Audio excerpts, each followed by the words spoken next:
మీలో ఎంతమందికి బెండకాయ ఎగురు అంటే ఇష్టం? నాకైతే చిన్నప్పటి నుంచి చాలా ఇష్టం అండి.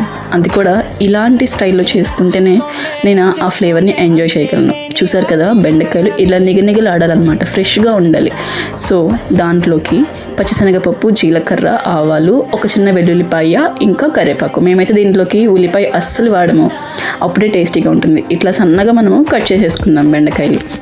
ఇప్పుడు ఒక ప్యాన్లో 2 to 3 టేబుల్ స్పూన్స్ ఆయిల్ వేసేసి వెల్లుల్లిపాయలు వేసుకుందామండి. అండ్ పచ్చిశనగపప్పు ఒక 2 టేబుల్ స్పూన్స్ చాలు. అలాగే ఆవాలు కూడా వేసేసుకుందాము. ఇప్పుడు జీలకర్ర వేద్దాము, కరివేపాకు.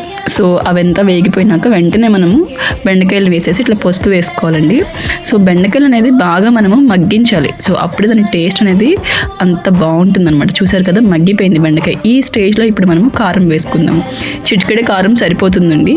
ఇప్పుడు సర్వింగ్ బౌల్లోకి సర్వ్ చేసేసుకుందాము. చాలా అంటే చాలా ఈజీగా అయిపోతుంది. అది కూడా మీరు ముందు రోజు నైటే మనం బెండకాయలని కట్ చేసుకుని పెట్టుకుంటే చక్కగా ఎండిపోయి మనకి ముక్క అనేది పొడి పొడిగా ఉంటుంది. ఉల్లిపాయ అనేది యూస్ చేసుకోకుండా ప్రాపర్గా ఇట్లాగా ఫ్రై అయినాకే మీరు కూర అనేది దింపుకోవాలండి. పచ్చి పచ్చిగా ఉన్నప్పుడే దింపితే దాని టేస్ట్ అస్సలు బాగోదు. ఇంకెందుకు లేట్, వెంటనే మౌనీస్వరిని సబ్స్క్రైబ్ చేయండి. ఇట్లాంటి మంచి రెసిపీస్ ఇంకా మీకు వస్తూనే ఉంటాయి.